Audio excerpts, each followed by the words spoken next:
Now, being an engineer, I have to return to the last part of my talk, which is, if this all sounds reasonable to you, how are we going to implement it?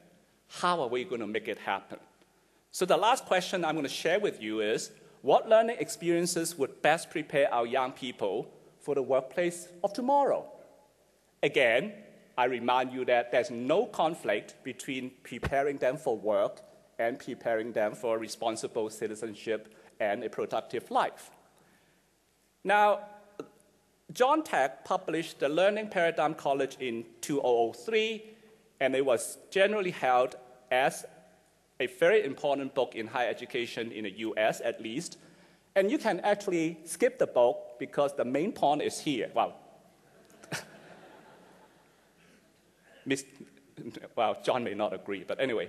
The important point is, look, the mission of an institution is to produce learning, not to provide instruction. And we got that from the Charlie Brown example this morning. It turns out, I think in higher education, the exciting development in the past 15 to 20 years is really the shift from teaching-centeredness to learning-centeredness. And it has a lot to do with the advances in learning sciences. We just know a lot about how people learn now. And as pointed out to you earlier, the underpinning principles of the current education reform in Hong Kong is to focus on whole person education and lifelong learning skills. And that gets you to the bottom right corner, in that we are creating more experiences for our students to be engaged in active and collaborative learning, i.e. to promote cooperation rather than competition. Now, this all sounds very exciting, but in moving from a teaching center to a learning center paradigm, it does put a lot of demand on the professional development of both teachers and professors. So I would like to argue that the current education reform can serve as a catalyst for us to push forward in building a learning culture. The key words on this slide are collective learning, inquiry and dialogue, and to celebrate and embrace creative tension. Now, by doing these things, we'll actually develop a learning culture not only in our schools, but also in our universities and in our organizations. So let me very quickly tell you what I see as some of the opportunities offered in the 4-year curriculum. Well, last night at dinner with somebody, I mentioned that it's really not the length that matters.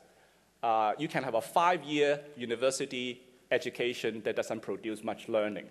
So it really is what you use the experience for rather than the duration itself. Having said that, I think there is no doubt that in moving from a 3-year to a 4-year curriculum, we do get extra time to do things that would not be possible when we are constrained by the 3-year framework. So with that extra year, I think all of the universities are taking advantage of that to allow the student more time to find out who they are, what they are good at, what they are interested in doing.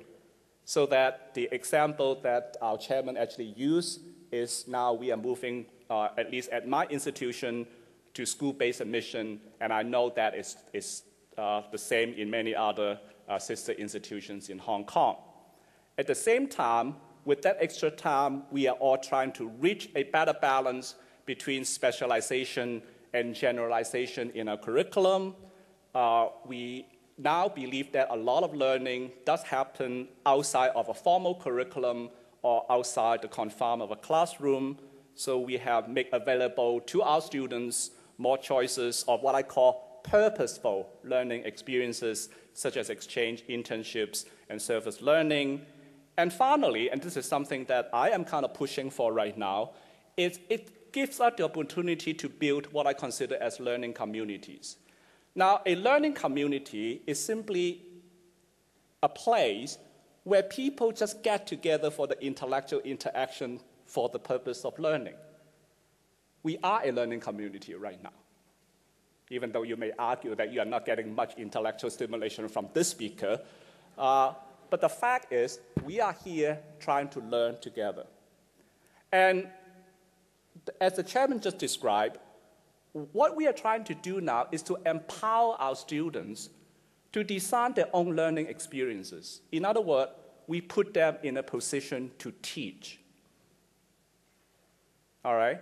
So by doing that, we are creating opportunities for our students to learn from each other in a supportive and socially engaging environment. That environment is also supported by the relevant technology. Now, it turns out that for the students that we are now dealing with, the millennials, the post-80s, post-90s, this is the preferred way to learn anyway. So going back to this golden circle that I shared with you earlier, that if we create learning experience for students ourselves and ask them to participate, they only need to ask what? Even if we encourage them to own the process, they will only ask how. But if we put them in a position to design their own learning experience and teach their peers, you know what? They have no choice but to ask why. So through this approach to empower our students to develop learning experiences for their peers, we actually put them in a position to develop the much-needed competencies. And this is, again, not an original idea. In a book published in 2004, all we are basing on is a close partnership between the learner and the teacher, not by position, not by title. Basically, a learner is committed to develop a teachable point of view, has the confidence to learn, and then teach others. And through this teaching, the so-called teacher then has his or her own teachable point of view and working with the learner together in a seamless fashion in a learning community. Now, when you do that, then you are ready to take off as in a challenger, even though they retire all the challenges. Now, when we move from a learning center to a teaching center culture, so far I think the conversation has been on the right, i.e., we want the professional development of our teachers to be focused on how to teach better. And their roles have moved from the traditional notion of transmission of knowledge, i.e. a teacher role, to a learning facilitator role, i.e. they have to help make learning happen, and finally, to design the whole learning experience for the students. And I think we have had a lot of conversation along that line. What I'm challenging you today to think about is get your students to do that also. So first of all, on the left-hand side, the students are teaching to learn. They will start teaching other students as teachers. They will then facilitate the learning of the peers, but as demonstrated in some of our pilot programs at my institution, we now ask them to design learning experience for other students. They then have to ask how, what, and why. And in the process, you know what? They are developing spiritually. It happens quite naturally because the environment takes care of it. So with that, I would like to summarize my remark this afternoon by saying that learning is really the key. If I have the foresight of what the other speakers are going to say, I may not use the word human capacity, but at least it's not human capital. But I think the message is always the same. It's just not about knowledge. It's just not about skill. It's about developing people. And I think this is true in both the academic and commercial sectors. And when we look ahead, learning is increasingly collaborative, inquiry-driven, owned by the learners, and of course, at this stage and age, facilitated by technology.